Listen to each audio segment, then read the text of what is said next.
حضرات گرامی، عید الاضحیٰ اور حج مبارک کا عظیم زمانہ جلوگر ہونے والا ہے۔ پوری دنیا کے مسلمان کعبہ مقدسہ کے طواف کے لیے، مینا میں قیام کے لیے، عرفات میں دعاؤں کے لیے، رمی جمرہ اور قربانی کے لیے پابر کعب ہیں۔ اللہ تبارک تعالیٰ ان مشکل حالات میں ان کا حج اور ان کی قربانیاں قبول فرمائے۔ جنہیں یہ سعادت میسر ہے وہ تو آنے والے ایام وہاں گزاریں گے، لیکن جن کو یہ سعادت میسر نہیں ہے ان کے لیے عید الاضحیٰ کا مقدس دن مقرر کیا گیا ہے، جس میں وہ قربانی بھی دیں گے اور مختلف اعمال صالحہ کے ذریعے سے ان دعاؤں میں شامل ہوں گے جو عرفات کے میدان میں امت مسلمہ کے لیے کی جائیں گی۔ حضرات، حج ہو یا قربانی ہو، مینا کا قیام ہو، عرفات کا میدان ہو، تلبیہ ہو، طواف ہو، سعی ہو، یہ سب ایک عظیم پیغمبر کے نقش قدم کی اتباع ہے۔ ان کے نقوش قدم کو اللہ نے ہماری عبادت بنا دیا ہے۔ نبی ہم جیسے انسان نہیں ہوتے، وہ چلیں تو ان کا ہر لمحہ عبادت بن جاتا ہے۔ جناب ابراہیم علیہ السلام کی مقدس زندگی کتنی عظیم تھی، اس کا اندازہ یہ کر سکتے ہیں آپ کہ اللہ کے رسول نے ہمارے دین کو دین ابراہیمی کے اس نام سے یاد کیا گیا، ہمارے اعمال حسنہ کو ان کی طرف منسوب کیا گیا ہے۔ پوچھا گیا ما ہے اللہ یا رسول اللہ، اے اللہ کے رسول یہ قربانیاں کیا ہیں؟ تو آپ نے فرمایا سنت ابیکم ابراہیم، یہ تمہارے باپ جناب ابراہیم کی سنت ہے۔ ان کے ایک عمل کو اس قدر قبولیت حاصل ہوئی کہ قیامت تک مسلمانوں کے لیے ضروری قرار دیا گیا کہ اگر وہ مستطیع ہو تو قربانی کا عظیم فریضہ انجام دیں۔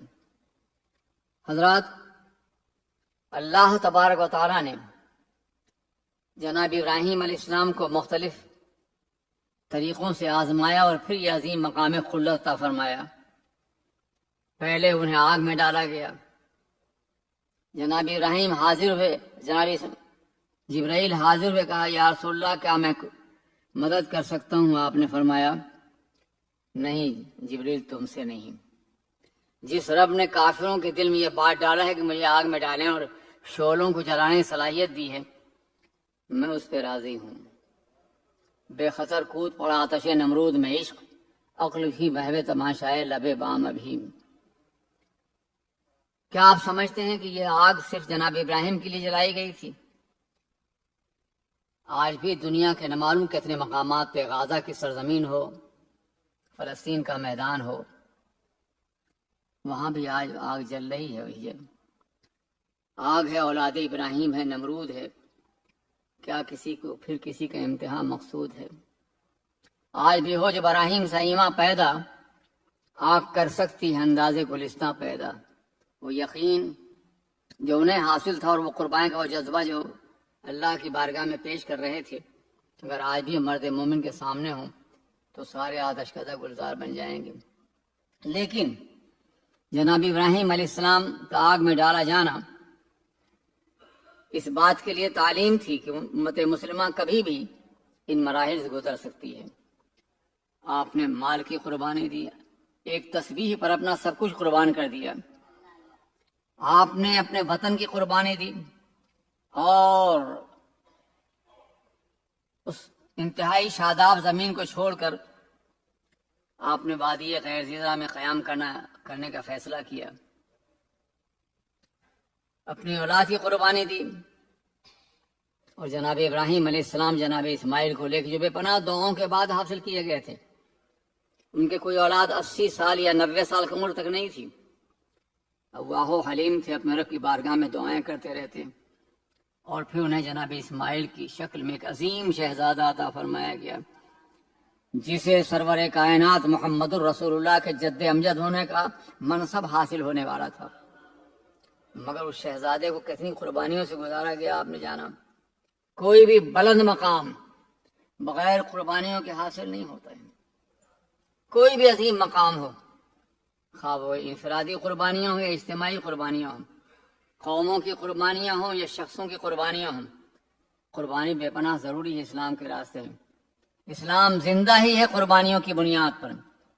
اگر آپ جناب ابراہیم کی قربانی سے لے کے قیامت تک کے مسلمانوں قربانیاں دیکھیں تو یہ معلوم ہو کہ جب جب اللہ کے بندوں نے قربانیاں دی ہیں، اسلام طاقتور اور عظیم تر ہوا ہے۔ مدد تو اللہ کی ہوتی ہے، سہارا تو وہی دیتا ہے، وہ جسے چاہے بلندی عطا فرمائے اور جسے چاہے جھکا دے۔ عزیزان ملت اسلامیہ، جناب ابراہیم علیہ السلام نے اللہ کے فیصلے اور حکم کے مطابق اپنی شریک زندگی جناب ہاجرہ کو اور جناب اسماعیل کو وادی غیر زرہ مکہ مکرمہ میں چھوڑا۔ اس وقت وہاں کوئی آبادی نہیں تھی، کوئی سبزہ نہیں تھا، وہاں بڑے بارندہ نہیں اٹھتا تھا، وہاں پانی نہیں برستا تھا، وہاں پانی موجود نہیں تھا، اور وہاں چھوڑا ہے انہیں پتھروں کی زمین پر۔ چاروں طرف سیاہ پہاڑوں کے پتھر تھے اور ویران میدان تھا، مگر حکم الہی تھا، آپ نے قربانی دی۔ اور پھر وہ وقت آیا کہ مکہ مکرمہ آباد ہوا، تفصیلات میں نہ جاؤں گا، وقت اتنا نہیں ہے۔ پھر آپ نے دیکھا کہ جناب ابراہیم علیہ السلام اسماعیل السلام جب تھوڑے بڑے ہو گئے، سن شعور کو پہنچے، یہی 9-10 سال کی عمر رہی ہوگی، تو حکم دیا گیا اب اپنے بیٹے کو قربان کرو خواب کے ذریعے سے۔ ذرا سوچئے، وطن چھوڑا انہوں نے، مال قربان کیا، اپنی جان کو آگ میں ڈالا، اور اب بیٹے قربان کرنا ہے۔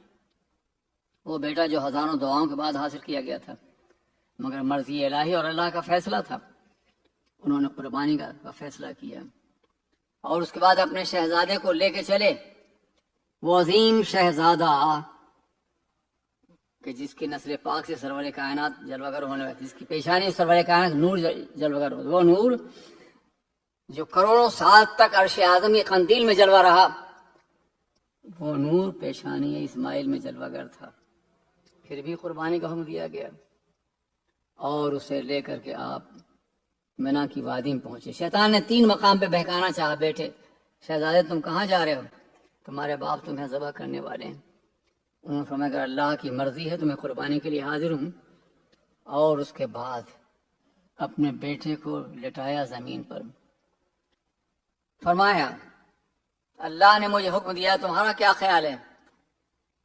کیا جواب تھا؟ فرماتے ہیں افعل ما تؤمر، اے میرے باپ جو بھی کہا گیا ہے کر گزریے، آپ مجھے صبر کرنے والوں میں سے پائیں گے۔ یہ کون سی تربیت تھی؟ کس نے یہ ذہن عطا فرمایا تھا؟ نبوت اپنے اعلیٰ ترین مقام پہ ہمیشہ نبوت ہی ہوتی ہے۔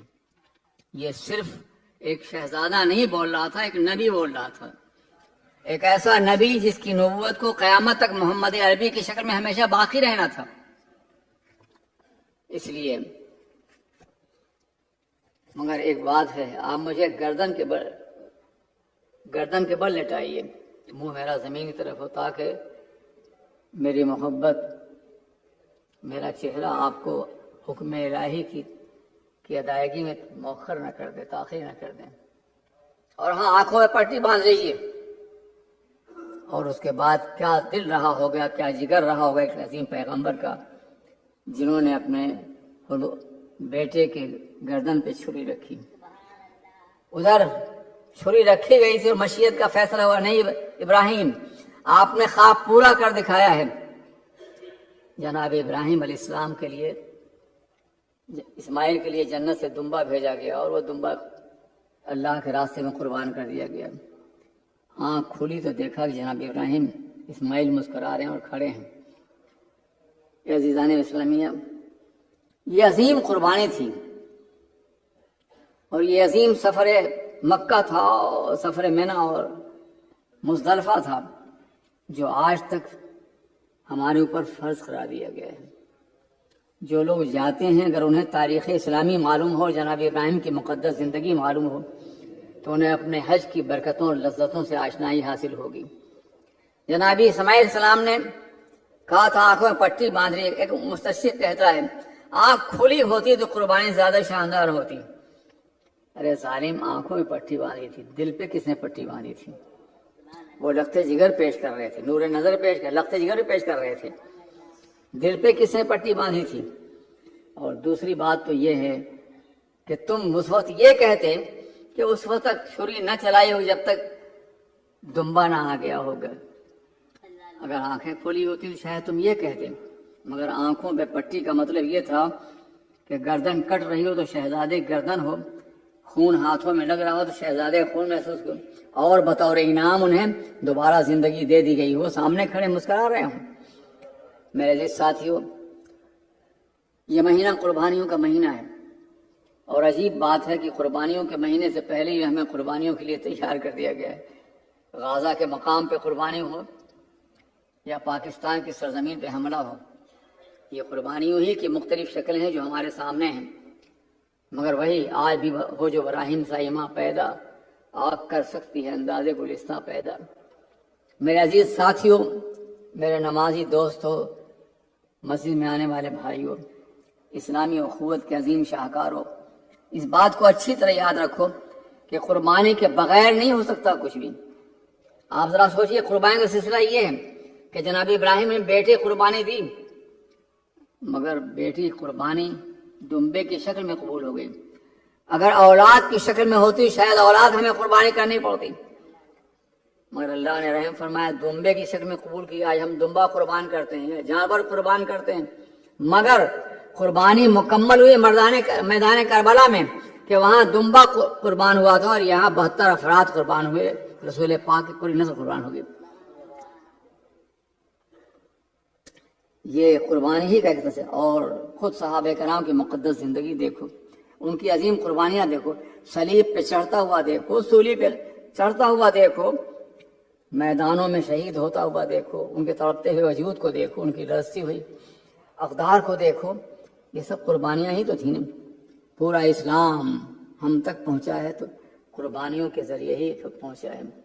یہ جانور کی قربانی ایک سمبولک ایکسپریشن ہے محض، یہ محض اظہاریہ ہے کہ اللہ آج تیرا حکم ہے جان قربان کرنے کا، دمبا ہم کر رہے ہیں، اور کل اگر حکم ہوگا جان قربان کرنے کا تو ہم کربلا کی روایت کو تازہ کرتے ہوئے جان بھی قربان کریں گے۔ جب یہ جذبہ پیدا ہوگا تو قربانی صحیح طور پہ ادا ہوگی۔ یہ گوشت کھانے کی رسم نہیں ہے، فخر و مباحات کا ایک طریقہ نہیں ہے کہ تم نے 2 لاکھ کا جانور خریدا، 5 لاکھ کا اسے گھما رہے ہو اور دکھا رہے ہو کہ میرا جانور کتنا شاندار ہے، میں کتنی بڑی قربانی کر رہا ہوں۔ اچھے جانور قربانی کرنا مستحب ضرور ہے، مگر جن جگہوں میں بیوائیں اور مجبور اور بے کس اور یتیم تڑپ رہے ہوں، بھوکے ہوں، وہاں یہ نمائند، یہ نموش، یہ دکھاوا، یہ ناقابل برداشت ہے۔ خدا ہمیں عید قربان ہو یا حج پاک کا مقدس سفر ہو، اللہ قبول فرمائے کہ ہم اخلاص کے ساتھ، اللہ اور رسول کی رضا کے ساتھ، اللہ کی بندگی کے جذبے کے ساتھ ان تمام امور کو ادا کریں۔